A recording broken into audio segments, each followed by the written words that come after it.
All right, this podcast picks up where our last one left off. We were talking about meiosis.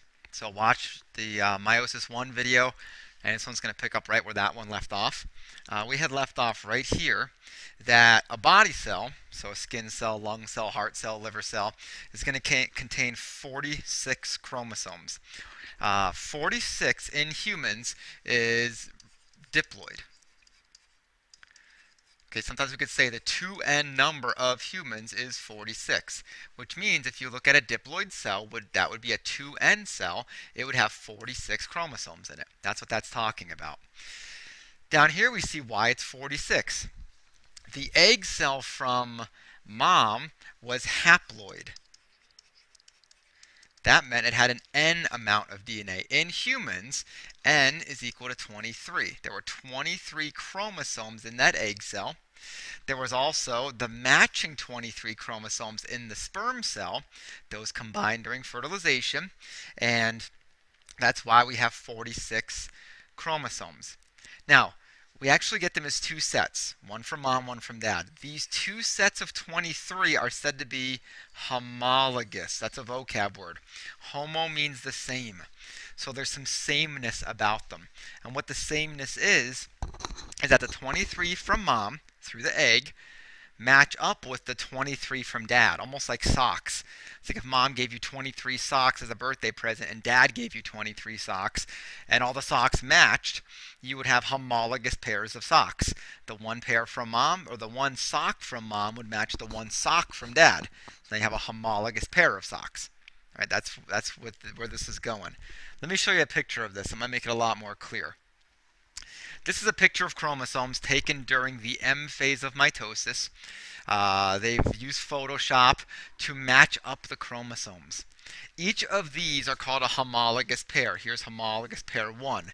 Here's homologous pair 2. Here's homologous pair 3. And we would have 23 pairs like this. One member of each of these came from mom. We don't know which one. Let's pretend it's that one. And one came from dad. And that's what we're getting with this whole homologous pairing thing. One member of each pair came from mom, one member of each pair came from dad, and that's how we get these 23 homologous pairs. The first 22 chromosomes are called autosomes. And we'll get that word in a little bit. But there's 23 pairs. The first 22 are autosomes, and the last two are called the sex chromosomes. The reason why they're called the sex chromosomes is because in humans, that's the difference in gender. Women would have two X chromosomes down here. These would both have X written next to them. In a male, they have one X from their mom, and they got a Y chromosome from their dad. So for women, all of the pairs of chromosomes are homologous. They have the same genes on them in the same order, and they all have a pair. But for men, our sex chromosomes, they are not homologous. They have different genes on them. One more thing about being homologous. We can't look at these little worm-like chromosomes and see genes on them. That's impossible. But let's pretend for a minute.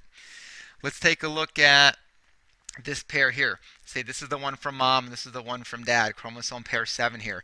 Maybe here there's an allele for eye color. Maybe you got a capital E from mom and a lowercase e from dad, so you're heterozygous. Maybe a little further down there's something there for hair color. Maybe you got a brown eye allele from mom and you got a blue eye allele from dad, so you got brown eyes. Maybe down here we got blood type. Maybe you got a recessive from mom and you got a dominant B from dad, so now you have B type blood.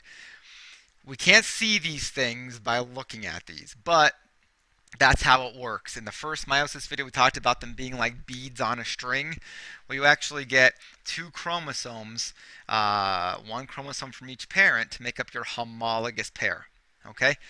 This one would not be homologous to this one because they don't have the same genes on them. They're just non-homologous. This one is homologous to that one, and this one is homologous to that one. So we'll work with these words a lot more so you feel more familiar with them. So here's some information I just told you. On that previous picture, we have 46 chromosomes total, 23 pairs, so 23 homologous pairs, and the X and the Y, or for a female, the X and the X are considered the sex chromosomes. All right. Now, meiosis. How does the body actually make the sperm and egg and get the right amount of chromosome into them? I'm not going to have you know every single step, but you have to know some basics. Two important things have to happen when you're making the gametes. Every gamete, remember that's just a fancy word for sperm or egg, must contain one copy of each gene, that's called an allele, to be passed on to the offspring during fertilization. So when dad makes sperm, he's got to put one allele for every gene into each sperm cell. Mom has to put one allele of every gene into each egg cell. And they do that by putting chromosomes in there. Secondly, when an organism makes its own gametes, the two sets of genes or alleles must be separated from each other so that each gamete contains just one set of genes. So what this means, a female is going to make egg cells. Well, her body cells are 2N. She has to make eggs that have an N amount of material. Same thing with the male. He is a 2N organism. Well, when he makes sperm cells, they have to have an N amount of material. That way, when one of these sperms fertilizes one of those eggs, they become 2N and make the next generation. That's what this big second bullet means. And we have to know some basics about how this is going to happen. You have to know there's two steps of meiosis. It's just simply called meiosis 1 and meiosis 2. So that's simple enough. Here's a picture of what's going on here in meiosis 1. I'm not going to make you draw this. I'm not going to make you go through every single little step. I just want to point out what's important. As you can see, they start out here in interphase, and then there's a prophase 1 where the DNA becomes visible and the nucleus dissolves. There's a metaphase. You guys know what a metaphase is. They all line up in the middle. There's an anaphase 1 where they separate and go to the separate sides. So there's a lot of similarities between mitosis with meiosis. Some things you have to know about meiosis 1. Before meiosis 1, the DNA of that 2N cell, either in the ovaries or in the testes, copies itself and makes a 4N cell to start out with. That means it has 4 copies of everything. That's called tetraploid. Tetra means the same thing as quad. It means 4 of something. Each chromosome pair is going to pair up with its homologous chromosome to form this thing called a tetrad. Tetrad would basically be something like this. All right, these all have the same exact DNA on them. Maybe there's a gene A, gene B, gene C, gene D. Well, here it is. You got the copy attached right here at the centromere. And then there's another gene A, B, C, D. Maybe the alleles are a little bit different. But this is called a tetrad because there's 1, 2, 3, 4 chromatids. You guys know that half of these would be a chromatid. That's why it's called a tetrad. While the chromosomes are in these tetrads, while the ABCD, ABCD, ABCD, ABCD are all lined up next to each other, this thing called crossing over happens. And let me show you a picture of crossing over. Here's crossing over. Here they're just showing you a gene called A. We have this orange one and this red one, this purplish red one. Crossing over is they literally cross over their chromatids, they break them, and they switch pieces. So if you look before, this had a lowercase a, and the other orange one had a lowercase a. The purplish red had an uppercase a and an uppercase a. Well, after crossing over, they swapped pieces. This one now has a lowercase, and it's got an uppercase.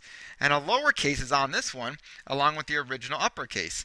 So they've crossed over. They've broken pieces and swapped them. The next logical question is, what's the point? Here's the definition for you. The point is it gives greater genetic variety. What that means is this crossing over makes a male be able to produce many different kinds of sperm cells, and a woman can produce many different kinds of egg cells. That's why you are not a clone of your brothers and sisters, because crossing over happens and makes you different from your brothers and sisters, because the sperm and egg that were used to make you were slightly different than the ones used to make your brothers and sisters. And crossing over is one reason for that variety. Variety is a very good thing. Crossing over helps give more variety to human beings and to any sexually reproducing organism. Okay, let me come back one slide. After crossing over, the homologous chromosomes separate and you do a cytokinesis and you make two cells. So what we've done was we've started with a cell that was 4N. We went through meiosis 1 and we ended up with two cells. And they're each 2N. And we got some crossing over going on in there. But here's the thing. We need to get these to be N, because remember, egg and sperm need to be an N cell. That way they can combine with the other haploid cell to make the new organism. So we're going to have to do something called meiosis 2. All right, so let me show you that. Meiosis 2 starts with those two diploid cells that came out of meiosis 1, like that little figure I just drew for you. They're each 2N. Meiosis 2 causes those chromatids to rip away from each other and make 4 cells. And that's why down here it says you make 4 gametes at the end of meiosis 2. And each of the gametes have an N amount of DNA, or a haploid amount. And that's what we're trying to get. So here's meiosis 2.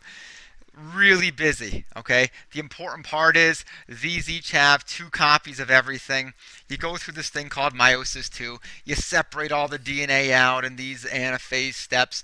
See how they're called prophase 2, metaphase 2, anaphase 2, telophase 2 with a second cytokinesis. And you're going to end up with 4 cells. Each of these will have an N amount of DNA. So when they combine with the opposite gamete, you're back to 2N. Here's a good picture that goes over everything with you. If your head is spinning a little bit, it's a lot to take in. This is a video that's worth watching a couple of times. And we'll do some activities in class that are going to help you to understand this. But we start up here with a 4N cell. 4N has 4 copies of everything. Look, there's 4 V's. 1, 2, 3, 4. There's 4 B's. It's got 4 copies of every gene. It's got 4 chromatids. 1, 2, 3, 4. Okay, that's why it's called tetraploid, or 4N. Crossing over happens during meiosis 1. Okay, during that metaphase, they swap parts. That gives more variety. Meiosis 1 happens, and then cytokinesis splits this 4N cell into 2N cells. Now, why are they called 2N? There's 2 of everything. 1 VB, 2 VBs. 1 VB, 2 VB. So that's why they're 2N. They have 2 of everything. We need them to have 1 of everything. So you have to do a meiosis 2, where during anaphase 2, this will be cut in half. Half will go to this cell, half will go to that cell. Half goes to this cell, half goes to that cell. And now we have 4 cells, each with an N amount of DNA. That's what we wanted. Think about it. Say this was an egg cell, and it combines with a sperm cell that has its own. Here we have a lowercase vb. This one has the uppercase V, uppercase B. Well, when these combine, remember we call that fertilization? We get a fertilized egg that has both of them. We got the lowercase vb from the egg, and we have another one that has the uppercase VB from the sperm. Well, that's a 2N cell. That's what we need. We would say, okay, they're heterozygous for the V gene. They're like this. What does that phenotype mean? They're heterozygous for the B alleles. So what does that give them? That's why you have 2 of everything. It was because meiosis made the cells into N, where you have 1 of everything, which will combine with another haploid cell to make the diploid body cells. And that's what we were doing in our Punnett squares. Okay, we said you have to have 2 pieces of DNA, 2 alleles for every trait. That's why, because the egg combined with the sperm to give 2 copies of everything. All right, and one last thing, not really related to meiosis, I want to throw it in here. Your genes do make your phenotype. You guys know that. But the environment also plays a big role. Okay, your genes are not 100% of the story. The environment plays a huge role too. We talked about that when we were learning about cancer, about mutations and things like that. So your phenotypes, your physical traits are determined by your genes and your environment. Sometimes this is called nature versus nurture, and it's very debatable.